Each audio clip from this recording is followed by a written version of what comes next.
Hello दोस्तों, आप सभी का स्वागत है मेरा यूट्यूब चैनल सुबह स्टडी पे। आज हम लोग पढ़ेंगे जो एडिटोरिया बुक है जिसमें 7500 प्लस एमसीक्यू दिया गया है, उसका ये डिस्कशन सेट रहेगा 67। तो चलिए शुरू करते हैं।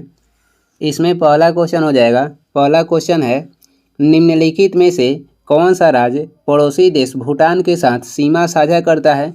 भूटान के साथ सीमा साझा करने वाला करेगा कि इसमें से राज्य कौन है। इसमें हो जाएगा असम, अरुणाचल प्रदेश, पश्चिम बंगाल।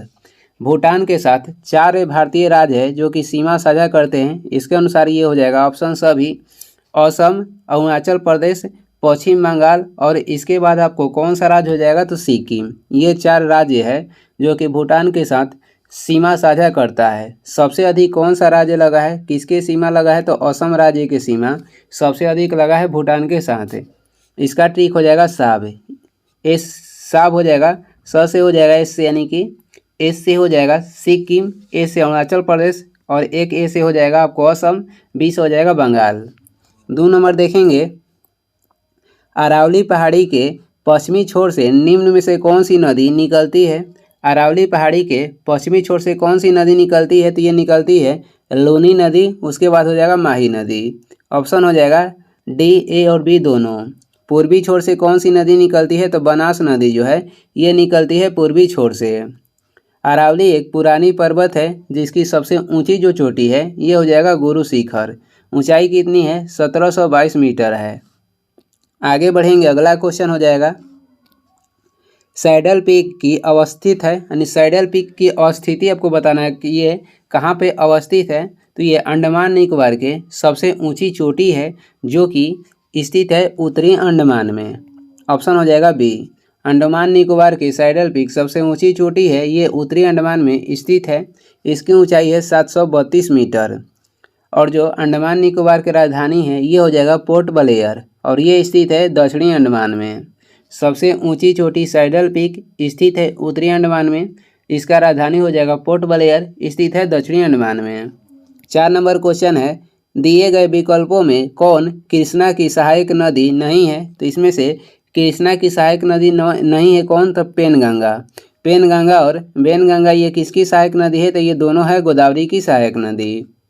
बाकी जो है अमरावती, पंचगंगा, मूसी ये सभी कृष्णा के सहायक नदी है। हैदराबाद जो शहर है ये मूसी नदी के किनारे अवस्थित है। 5 हो जाएगा, भारत में किस क्षेत्र में अत्यधिक असिंचित खेती की जाती है।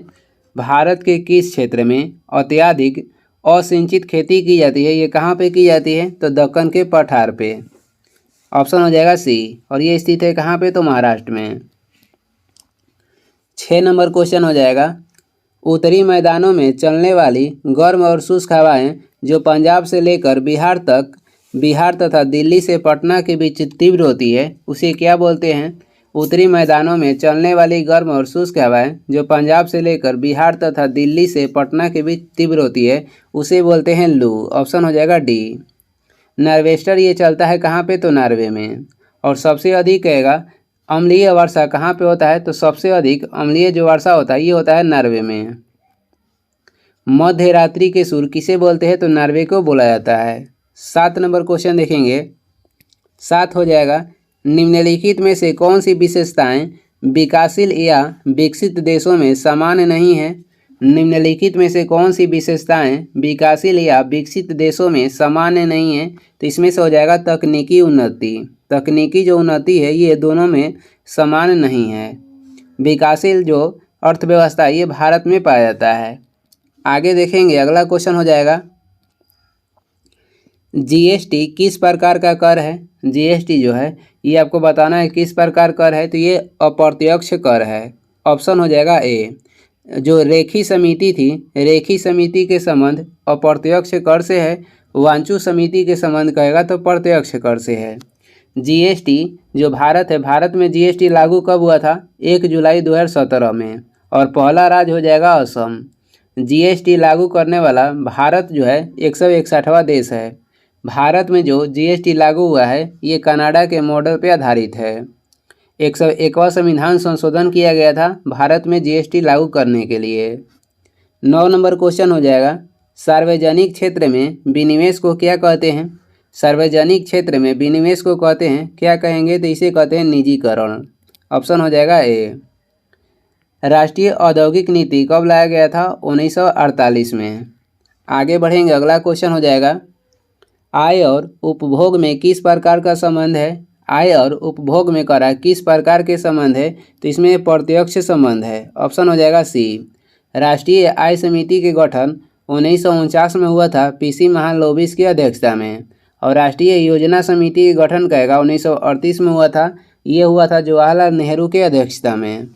आगे बढ़ेंगे, अगला क्वेश्चन हो जाएगा 11 नंबर है, निम्नलिखित में से कौन से घटक जलवायु परिवर्तन का मुख्य कारण है? तो इसमें कह रहा है कौन सा घटक जलवायु परिवर्तन के मुख्य कारण है? ये हो जाएगा ओजोन क्षरण, प्रदूषण और उसके बाद ग्रीन हाउस का उत्पन्न होना। इसमें से हो जाएगा सभी, आंसर हो जाएगा डी। वायु प्रदूषण निवारक अधिनियम जो लाया गया था ये 1981 में लाया गया था। जल प्रदूषण निवारक अधिनियम था, ये 1974 में लाया गया था। ओजोन क्षरण जो हो रहा है उसे रोकने के लिए मॉन्ट्रियल प्रोटोकॉल किया गया था कब? 16 सितंबर 1987 को। कहाँ पे? तो कनाडा में। ग्रीन हाउस जो बढ़ रहा है उसे कम करने के लिए क्योटो प्रोटोकॉल हुआ था 1997 में हुआ था, और ये हुआ था जापान में। 12 नंबर देखेंगे, क्योटो प्रोटोकॉल को किस वर्ष UNFCCC द्वारा स्वीकार किया गया था? तो ये कब स्वीकार किया गया था? 1997 में। कहाँ पे? तो जापान में। अंत्योदय अन्न योजना की शुरुआत कब हुआ था? 2000 ईस्वी में हुआ था। RTI भारत में कब लागू किया गया? 2005 में, और लागू करने वाला पहला राज्य हो जाएगा राजस्थान। आगे बढ़ेंगे, 13 नंबर क्वेश्चन हो जाएगा, निम्नलिखित प्रश्नों को सही सुमेलित करें। तो देखते हैं, सिमलीपाल अभयारण्य जो है किस राज्य में है? सिमलीपाल अभयारण्य ये स्थित है उड़ीसा में। गिर राष्ट्रीय उद्यान कहेगा तो ये कहाँ पे है? तो गिर राष्ट्रीय उद्यान स्थित है गुजरात में। जिम कॉर्बेट राष्ट्रीय उद्यान कहाँ पे है? ये है उत्तराखंड में, और ये भारत के पहला राष्ट्रीय उद्यान था। सरिस्का कहेगा तो ये राजस्थान में है। तो इसका हो जाएगा 1 के ए, बी के हो जाएगा आपको 4, 1 के, बी के 4, सी के हो जाएगा आपको 3, और डी के हो जाएगा 2। ऑप्शन हो जाएगा सी। सबसे बड़ा कहेगा बीजांड कौन सा होता है? तो सबसे बड़ा बीजांड होता है साइकस। जीवित जीवाश्म में किसे बोलते हैं? ये भी बोलते हैं साइकस को। आगे बढ़ेंगे, अगला क्वेश्चन हो जाएगा 14 नंबर है, सत्य फल किसमें विकसित होता है? सत्य फल जो है ये विकसित होता है अंडाशय में। सत्य फल विकसित होता है अंडाशय में। सत्य फल का उदाहरण हो जाएगा मटर एवं आम, और सत्य फल के उदाहरण कहेगा तो सेब हो जाएगा, नाशपाती हो जाएगा और कटहल हो जाएगा। 15 नंबर देखेंगे, कॉड लिवर तेल मुख्य रूप से किससे संबंधित है? कॉड लिवर जो तेल है ये संबंधित है विटामिन डी से। ऑप्शन हो जाएगा ए। एकमात्र विटामिन डी है जो कि हार्मोन के रूप में पाया जाता है। प्रोटीन के जो निर्माण होता है ये होता है एमिनो अम्ल से। कार्बोहाइड्रेट में कौन कौन से तत्व होता है? इसमें हो जाएगा कार्बन, हाइड्रोजन और ऑक्सीजन। आगे बढ़ेंगे, 16 नंबर क्वेश्चन हो जाएगा, निम्न में से किसे प्रोटीन का कारखाना कहा जाता है? प्रोटीन के कारखाना या फैक्ट्री बोलते हैं किसे? राइबोसोम को। कोशिका के पावर हाउस किसे बोलते हैं? माइटोकॉन्ड्रिया के। और इसका खोज किए थे अल्टमैन 1886 में। नामकरण किए थे कौन? तो बेंडा। क्लोरोप्लास्ट क्या है? तो एक प्रकार के हरित लवक है। 17 नंबर हो जाएगा, वह जीव जिनमें केंद्रक झिल्ली का अभाव होता है उसे क्या कहा जाता है? वह जीव जिसमें केंद्रक झिल्ली के अभाव होता है उसे कहते हैं प्रोकैरियोटिक। ऑप्शन हो जाएगा डी। और इसमें जो राइबोसोम पाया जाता है ये 70 एस प्रकार के राइबोसोम पाया जाता है। यूकैरियोटिक में कहेगा तो जो राइबोसोम पाया जाता है ये 80 एस प्रकार के पाया जाता है। आगे बढ़ेंगे, अगला क्वेश्चन हो जाएगा, आगे है 18 नंबर देखेंगे, निम्नलिखित में से कौन संशोधित भूमिगत तना का एक उदाहरण है? निम्नलिखित में से कौन संशोधित भूमिगत तना का एक उदाहरण है? तो ये तना का उदाहरण हो जाएगा आलू। आलू और प्याज ये किसका उदाहरण है? तना का। मूली और गाजर ये उदाहरण है जड़ के।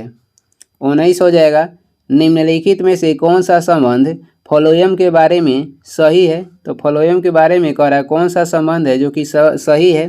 फ्लोएम फोटोजेनेटिक उत्पादों का परिवहन करता है। फ्लोएम जो है फोटोजेनेटिक उत्पादों का परिवहन करता है, यही सही है। ऑप्शन हो जाएगा बी। संवहन ऊतक में कह रहा है कि जाइलम तथा फ्लोएम का क्या होता है, तो अभाव होता है। संवहन ऊतक में जाइलम और फ्लोएम का अभाव होता है। आगे बढ़ेंगे, अगला क्वेश्चन हो जाएगा, स्थलीय हरे पौधों की पत्तियों में कितनी मात्रा में उपलब्ध सौर ऊर्जा को खाद्य ऊर्जा में परिवर्तित किया जाता है। स्थलीय हरे पौधों की पत्तियों में कितनी मात्रा में उपलब्ध सौर ऊर्जा को खाद्य ऊर्जा में परिवर्तित किया जाता है, तो 1% का। ऑप्शन हो जाएगा ए। जो पौधे के पत्ती हरा होता है, यह हरा होता है क्लोरोफिल के उपस्थिति के कारण, और इसके केंद्र में पाया जाता है मैग्नीशियम धातु। कैल्शियम कार्बाइड का उपयोग हरे फलों को पकाने के लिए किया जाता है, क्योंकि यह क्या बनाता है, तो यह बनाता है एसिटिलीन। ऑप्शन हो जाएगा ए। वृद्धि नियंत्रण हार्मोन कहेगा तो ऑक्सिन हो जाएगा। खोज कौन किए थे, डार्विन 1880 में। आगे बढ़ेंगे, अगला क्वेश्चन हो जाएगा, एन कोष में अधिकतम इलेक्ट्रॉनों की संख्या कितनी होती है। एन कोष में इलेक्ट्रॉनों की संख्या अधिकतम हो जाएगा 32, एम में होता है 18 और एल में 8 और के में हो जाएगा 2। आगे देखेंगे, अगला क्वेश्चन हो जाएगा, आधुनिक आवर्त सारणी के उस समूह का नाम बताएं जिसमें ऐसे तत्व हैं जो सभी गैसें हैं। आधुनिक आवर्त सारणी के उस समूह का नाम क्या है जिसमें ऐसे तत्व है जो कि सभी गैस हैं, तो ये समूह हो जाएगा 18 है। ऑप्शन हो जाएगा डी। इसमें अक्रिय गैस पाया जाता है, जो कि अक्रिय गैस में हो जाएगा helium, neon, argon, krypton, xenon और रेडॉन। रेडॉन जो है, रेडॉन सबसे भारी अक्रिय गैस है, इसीलिए ये वायुमंडल में नहीं पाया जाता है। सर्वाधिक यौगिक बनाने वाला अक्रिय गैस कहेगा तो जीनॉन गैस हो जाएगा, जिसे स्ट्रेंजर गैस भी बोलते हैं। और सबसे अधिक मात्रा में वायुमंडल में पाए जाने वाला अक्रिय गैस कहेगा तो आर्गन हो जाएगा, जिसकी मात्रा होता है 0.93%। आगे देखेंगे, 24 हो जाएगा। 24 नंबर क्वेश्चन हो जाएगा, प्रेरक वो रासायनिक पदार्थ होते हैं जो जल में घुलकर मुक्त करते हैं। तो प्रेरक वो रासायनिक पदार्थ हैं जो जल में घुलकर मुक्त करते हैं OH-। ऑप्शन हो जाएगा डी। रॉकेट में प्रयुक्त जो ईंधन होता है ये होता है प्रणोदक। प्रणोदक जो है ये रॉकेट में प्रयुक्त ईंधन होता है, और सबसे सूक्ष्म जो ईंधन होता है ये हो जाएगा प्राकृतिक गैस। 25 नंबर क्वेश्चन है, स्थितिज ऊर्जा में प्रबंध में निम्न में से कौन सा कथन सत्य नहीं है। स्थितिज ऊर्जा के प्रबंध में निम्न में से कौन सा कथन है जो कि सत्य नहीं है, तो बारी बारी देख लेते हैं। स्थितिज ऊर्जा क्रियाशील ऊर्जा है, यह तो सही नहीं है, क्योंकि जो स्थितिज ऊर्जा है ये अक्रियाशील ऊर्जा है। ऊंचाई में परिवर्तन होने पर स्थितिज ऊर्जा में परिवर्तन जो है नहीं होता है, ये भी गलत है, क्योंकि ऊंचाई में परिवर्तन होने पर स्थितिज ऊर्जा में परिवर्तन होता है। स्थितिज ऊर्जा संचित ऊर्जा नहीं है, जो कि ये भी गलत है। स्थितिज ऊर्जा जो है ये संचित ऊर्जा है, तो इसमें से सभी सत्य है। क्वेश्चन में ये कह रहा है कि कौन सा कथन सत्य नहीं है, तो इसमें तो सभी गलत है। तो इसमें से कह रहा है कि इसमें तो सभी गलत हो जाएगा, तो सभी असत्य है। सभी इसमें से कथन जो है असत्य है। स्थितिज ऊर्जा के जो सूत्र होता है mgh होता है। आगे बढ़ेंगे, अगला क्वेश्चन हो जाएगा 26 नंबर देखेंगे, निम्न में से कौन सा तरंग अनुप्रस्थ नहीं है। निम्न में से कह रहा कौन सा तरंग है जो कि अनुप्रस्थ नहीं है, तो देखते हैं। स्थिर जल में पत्थर फेंकने पर उत्पन्न जो तरंग है ये तो अनुप्रस्थ है। भूकंपीय तरंगों में एस तरंगे ये भी अनुप्रस्थ है। डोरो युक्त यंत्रों में उत्पन्न तरंगे जैसे कि सितार, गिटार और बीड़ा, इसमें भी अनुप्रस्थ तरंग होता है, ये भी है। सर्पिलाकार स्प्रिंग में उत्पन्न तरंगे ये अनुप्रस्थ तरंग नहीं है, तो इसमें क्वेश्चन में कह रहा कौन सा अनुप्रस्थ तरंग नहीं है, तो ऑप्शन हो जाएगा डी। अनुजप्रस्थ तरंग ये इसमें हो जाएगा प्रकाश तरंगे। अनुदैर्घ्य तरंगे होता है ध्वनि तरंगे। 27 नंबर क्वेश्चन हो जाएगा, भारत का प्रथम निर्यात उपयोगीकरण क्षेत्र का सृजन हुआ था।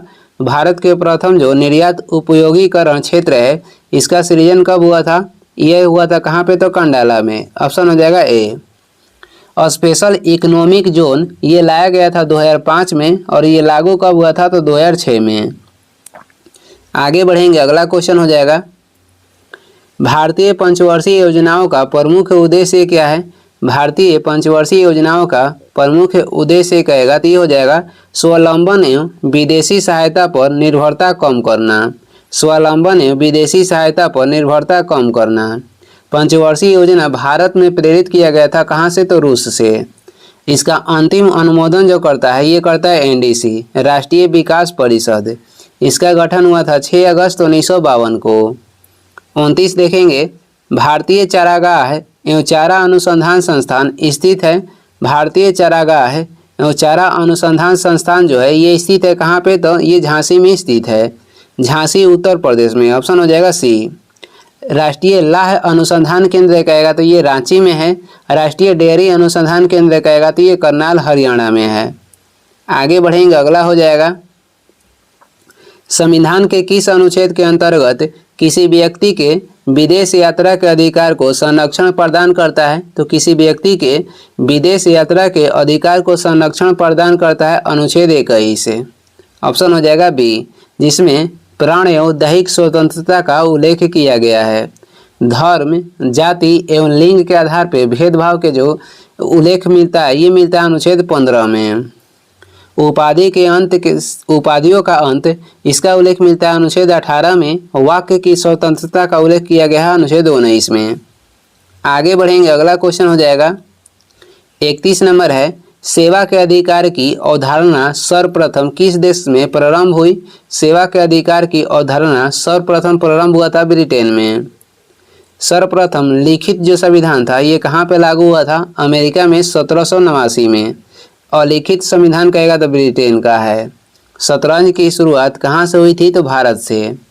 32 देखेंगे, भारत के राष्ट्रपति अपने शक्तियों का प्रयोग करते हैं, तो भारत के जो राष्ट्रपति हैं अपने शक्तियों का प्रयोग करते हैं सीधे अथवा अपने अधीनस्थ अधिकारियों के द्वारा। ऑप्शन हो जाएगा बी। संघ की कार्यपालिका राष्ट्रपति में निहित होगी, इसका उल्लेख अनुच्छेद 53 में किया गया है। आगे बढ़ेंगे, अगला क्वेश्चन हो जाएगा, निम्नलिखित में कौन एक गैर संवैधानिक निकाय है। तो इसमें से गैर संवैधानिक निकाय कह रहा है कि कौन सा है, तो गैर संवैधानिक निकाय इसमें से हो जाएगा राष्ट्रीय मानव अधिकार आयोग, उसके बाद हो जाएगा केंद्रीय अन्वेषण ब्यूरो, उसके बाद हो जाएगा लोकपाल। 1, 3, 4 ये गैर संवैधानिक निकाय हैं। ऑप्शन हो जाएगा सी। और ये संवैधानिक निकाय इसमें से हो जाएगा वित्त आयोग। बाकी इसको छोड़ के सभी गैर संवैधानिक निकाय हैं। वित्त आयोग के उल्लेख किया गया अनुच्छेद 280 में। राष्ट्रीय मानव अधिकार आयोग के गठन कब किया गया था, 1993 में। और केंद्रीय अन्वेषण ब्यूरो के गठन हुआ था 1963 में। आगे देखेंगे, अगला क्वेश्चन हो जाएगा, जनसंख्या नियंत्रण एवं परिवार नियोजन संविधान की 7वीं अनुसूची के किस सूची का विषय है। तो जो जनसंख्या नियंत्रण और परिवार नियोजन है ये आता है समवर्ती सूची के अंतर्गत। शिक्षा तथा वन ये भी आता है समवर्ती सूची के अंतर्गत। रेल, डाक ये सभी संघ सूची के अंतर्गत आता है। पुलिस आता है राज्य सूची में। 35 नंबर क्वेश्चन हो जाएगा। 35 नंबर है, राज्य सरकार का कार्यकारी अध्यक्ष या संवैधानिक प्रमुख कौन होता है। तो राज्य सरकार के संवैधानिक प्रमुख होते हैं राज्यपाल। वही केंद्र में कहेगा तो केंद्र में होते हैं राष्ट्रपति। 36 नंबर देखेंगे, निम्नलिखित में से किस समिति ने न्याय पंचायतों के गठन की सिफारिश की थी। करा कि कौन सी समिति या आयोग ने न्याय पंचायतों के गठन की सिफारिश की थी। तो इसमें से आपको हो जाएगा अशोक मेहता समिति। ऑप्शन हो जाएगा बी। अशोक मेहता समिति के गठन 1977 में किया गया था और ये पंचायती राज के द्विस्तरीय के सुझाव दिया था। बलवंत राय मेहता समिति के संबंध भी पंचायती राज से है। इसका गठन हुआ था 1957 में और बलवंत राय मेहता समिति ने पंचायती राज में त्रिस्तरीय के सुझाव दिया था। LM सिंधिया समिति गठन कब हुआ था, तो 1986 में। आगे बढ़ेंगे, अगला क्वेश्चन हो जाएगा। अगला में सूची 1 को सूची 2 के साथ सुमिलित करना है। तो देखते हैं, इधर है संवैधानिक प्रावधान और ये स्रोत यानी किस देश से लिया गया है। मंत्रिमंडलीय सरकार जो है ये कहाँ से लिया गया है, तो ये लिया गया है ब्रिटेन से। केंद्र और राज्य के संबंध लिया गया है कनाडा से। आपात उपबंध कहेगा तो जर्मनी से लिया गया है। मूल अधिकार लिया गया है अमेरिका से। तो इसका आंसर हो जाएगा ऑप्शन ए। आगे बढ़ेंगे, अगला क्वेश्चन है। अगला है, सल्तनत काल में राजस्व विभाग का प्रमुख क्या कहलाता था। सल्तनत काल में राजस्व विभाग के जो प्रमुख थे उसे बोला जाता था वजीर। ऑप्शन हो जाएगा ए। चार बाग बनाने की परंपरा की शुरुआत किस शासक के समय हुई? चार बाग बनाने की जो परंपरा है इसकी शुरुआत किस शासक के समय में हुई थी? तो अकबर के समय में ये हुई थी। ऑप्शन हो जाएगा बी। बाग बगीचे के अपने डायरी में उल्लेख कौन करता था? तो ये करता था बाबर। ताजमहल के निर्माण किसने करवाया था? शाहजहां ने करवाया था और इसमें जो मिस्त्री कार्य किया था वो था बेबादल शाह। न्याय के जंजीर ये किसके शासनकाल में स्थापित की गई थी? तो जहांगीर के शासनकाल में। आगे बढ़ेंगे, अगला क्वेश्चन हो जाएगा। अगला है मंदसौर अभिलेख निम्न में से किस शासक से संबंधित है? मंदसौर जो अभिलेख है इसका संबंध कहेगा किससे है? यशोवर्मन से है। ऑप्शन हो जाएगा ए। जूनागढ़ के अभिलेख के संबंध कहेगा तो रुद्रदामन से है और जूनागढ़ के जो भीतरी स्तंभ लेख है इसकी संबंध हो जाएगा स्कंदगुप्त से और प्रयाग प्रशस्ति के संबंध कहेगा तो ये समुद्रगुप्त से है। 41 नंबर हो जाएगा। ह्वेनसोंग के संबंध में कौन सा कथन गलत है उसे चूज करना है। तो देखते हैं, हर्षवर्धन के शासनकाल में भारत ये आया था। ह्वेनसोंग जो था हर्षवर्धन के शासनकाल में भारत आया था, ये जो कथन है सही है। इसका भ्रमण वृत्तांत सियुकी में वर्णित है, ये भी सही है। ह्वेनसोंग ने बुद्ध की प्रतिमा के साथ साथ सूर्य एवं शिव की प्रतिमाओं का भी पूजन किया था, ये भी सही है। तो इसमें से तीनों कथन सत्य है तो ऑप्शन हो जाएगा डी। तीनों कथन जो है सत्य है। आगे बढ़ेंगे, सैंधव सभ्यता के प्रमुख स्थल रोपण किस नदी के किनारे स्थित है? रोपण जो है ये सतलज नदी के किनारे स्थित है। हड़प्पा कहेगा तो रावी नदी के किनारे स्थित है। मोहनजोदाड़ो है सिंधु नदी के किनारे और रंगपुर जो है ये मादर नदी के किनारे स्थित है और ये स्थित है गुजरात में। 43 हो जाएगा। उत्तरकालीन मुगल सम्राट में सर्वाधिक समय तक शासन किसने किया? ये उत्तरकालीन में कह रहा है तो सर्वाधिक दिन तक शासन करने वाले थे कौन? तो शाह आलम द्वितीय। इन्होंने अंग्रेजों के साथ इलाहाबाद की संधि की थी कब? तो 1765 में। शाह बेखबर के नाम से किसे जानते थे? बहादुर शाह को। लंपट मूर्ख किसे बोलते थे? जहादर शाह को। रंगीला बादशाह किसे कहा जाता था? मोहम्मद शाह को रंगीला बादशाह के उपनाम से जानते थे। आगे बढ़ेंगे, अगला क्वेश्चन हो जाएगा। प्रमुख जैन तीर्थंकरों में अरिष्टनेमी जो कि 22वें थे, इनका प्रतीक चिन्ह क्या था? अरिष्टनेमी के प्रतीक चिन्ह कह रहा है कि इनका प्रतीक चिन्ह क्या था? तो इनका प्रतीक चिन्ह था शंख। अरिष्टनेमी और ऋषभदेव ये दो जैन तीर्थंकर थे जिनका उल्लेख ऋग्वेद में मिलता है। अरिष्टनेमी तथा ऋषभदेव ये दो जैन तीर्थंकर थे जिनका उल्लेख ऋग्वेद में मिलता है। पार्श्वनाथ के जो प्रतीक चिन्ह था ये हो जाएगा सर्प और ये क्रम से थे 23वें। जैन धर्म में टोटल कितने तीर्थंकर थे? तो 24। 24वां महावीर थे, प्रथम हो जाएंगे ऋषभदेव। आगे बढ़ते हैं, अगला क्वेश्चन हो जाएगा। महावीर के कहेगा प्रतीक चिन्ह था सिंह। नीलकमल किनका था? तो नेमिनाथ का। आगे देखेंगे 45 हो जाएगा। लंगर व्यवस्था को किस सिख गुरु ने अस्थाई बना दिया? अस्थाई कौन सिख गुरु थे जो कि लंगर व्यवस्था को अस्थाई रूप दिए थे? तो ये हो जाएंगे गुरु अंगद। ऑप्शन हो जाएगा डी। शुरुआत कौन किए थे? तो गुरु नानक इसकी शुरुआत किए, अस्थाई बनाए थे गुरु अंगद। गुरुमुखी लिपि के शुरुआत कौन किए थे? तो गुरु अंगद किए थे। खालसा पंथ के गठन किए थे गुरु गोविंद सिंह। गुरु ग्रंथ साहिब की रचना किए थे गुरु अर्जुन देव। आगे बढ़ेंगे, अगला क्वेश्चन हो जाएगा। निम्नलिखित गवर्नर जनरल में से किसने राजकीय कोषागार को मुर्शिदाबाद से हटाकर कलकत्ता लाया? कह रहा है कि निम्नलिखित गवर्नर जनरल में से किसने राजकीय कोषागार को मुर्शिदाबाद से हटाकर कलकत्ता लाया? तो ये थे वारन हेस्टिंग्स। ऑप्शन हो जाएगा ए। सुरक्षा प्रकोष्ठ नीति किसने लागू किया था? वारन हेस्टिंग्स लागू किए थे। लॉर्ड विलियम बेंटिक के शासनकाल में सती प्रथा की समाप्ति की गई थी। योगदान कहेगा तो राजा राम मोहन राय का योगदान था और ये 1829 में हुआ था नियम 7 के तहत। 47 नंबर हो जाएगा। पहली बार स्वराज्य शब्द का प्रयोग कब किया गया? तो पहली बार स्वराज्य शब्द के प्रयोग कांग्रेस के जो कलकत्ता अधिवेशन हुआ था 1906 में, उसमें पहली बार स्वराज्य शब्द के प्रयोग किया गया था दादा भाई नौरोजी के द्वारा। 1906 में कलकत्ता अधिवेशन के अध्यक्ष दादा भाई नौरोजी थे।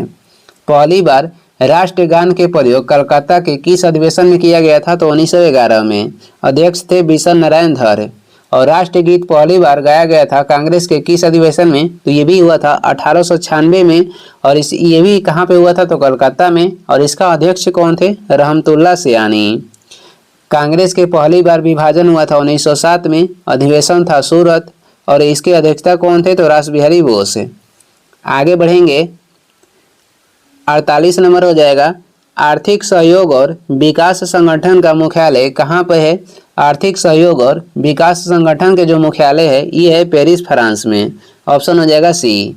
विश्व व्यापार संगठन के मुख्यालय है जेनेवा में। गठन 1995 में किया गया था। ओपेक के मुख्यालय वियना में है। गठन हुआ था 1960 में। संयुक्त राष्ट्र संघ के मुख्यालय न्यूयॉर्क में है। गठन हुआ था 24 अक्टूबर 1945 में।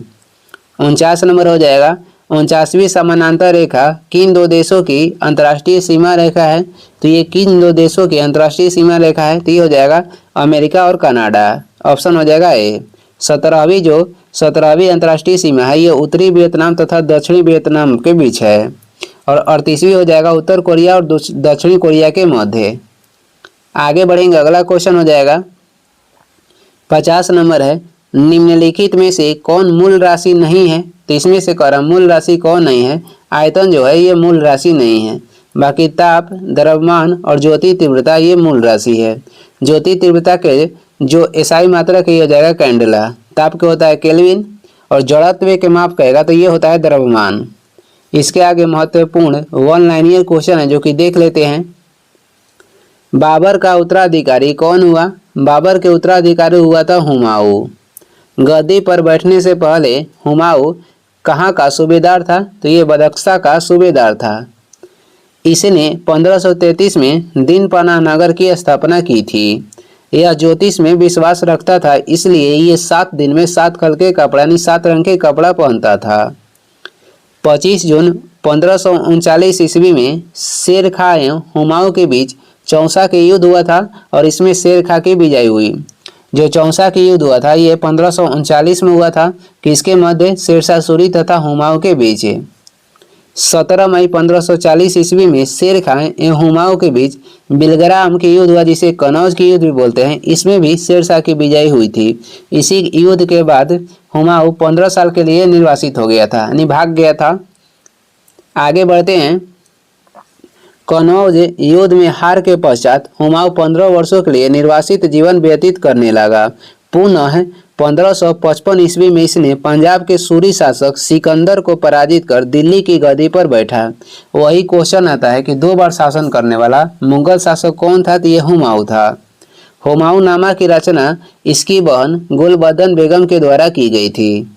आगे बढ़ते हैं, आगे हो जाएगा हुमायूं के द्वारा 4 युद्ध लड़ा गया था। पहला हो जाएगा देवरा के युद्ध 1531 में हुआ था। दूसरा था चौसा के युद्ध 1539 में। तीसरा था कनौज जिसे बेलग्राम के युद्ध कहते हैं। और चौथा हो जाएगा सरहिंद का युद्ध जो कि 1555 में लड़ा गया था। आगे बढ़ेंगे, अगला हो जाएगा शेरशाह सूरी को शेर खां की उपाधि दिया था तो ये दिए थे बहार खां लोहानी। बहार खां लोहानी शेर खां को शेरशाह सूरी की उपाधि दिए थे। शेरशाह ने कबूलियत एवं पट्टा प्रथा की शुरुआत की थी।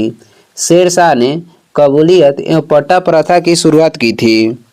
शेरशाह ने 1541 ईस्वी में पाटलिपुत्र को पुनः पटना के नाम से स्थापित किया। शेरशाह ने 1541 ईस्वी में पाटलिपुत्र को पुनः पटना के नाम से स्थापित किया। इसने किला कुहाना नामक मस्जिद की स्थापना भी की थी। शेरशाह ने सोने के सिक्के जिसे अशरफ बोलते थे, चांदी के सिक्के जिसे रुपया कहा गया 178 ग्रेन का, तांबे के सिक्के जिसे दाम बोला गया और ये 380 ग्रेन के था, ये तीनों सिक्के चलवाए थे। आगे बढ़ेंगे, अगला हो जाएगा मलिक मुहम्मद जैसी। ये शेरशाह के समकालीन थे। पद्मावत की रचना मलिक मुहम्मद जैसी के द्वारा ही किया गया था। शेरशाह के काल में भू राजस्व की दर कुल उत्पादन का कितना थी? तो 1/3 थी। कालिंजर के किले को जीतने के क्रम में 1545 ईस्वी में शेरशाह की मृत्यु हो गई। शेरशाह का उत्तराधिकारी उसका पुत्र इस्लाम शाह हुआ।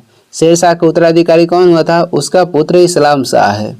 और ये इस वीडियो के लास्ट क्वेश्चन है। वीडियो को लास्ट तक देखने के लिए धन्यवाद। वीडियो पसंद आ रहा है तो लाइक कर दें, चैनल पर नए हैं तो सब्सक्राइब कर दें कुछ सुझाव एवं सलाह देना है तो कमेंट करके ज़रूर बताएं। Thank you.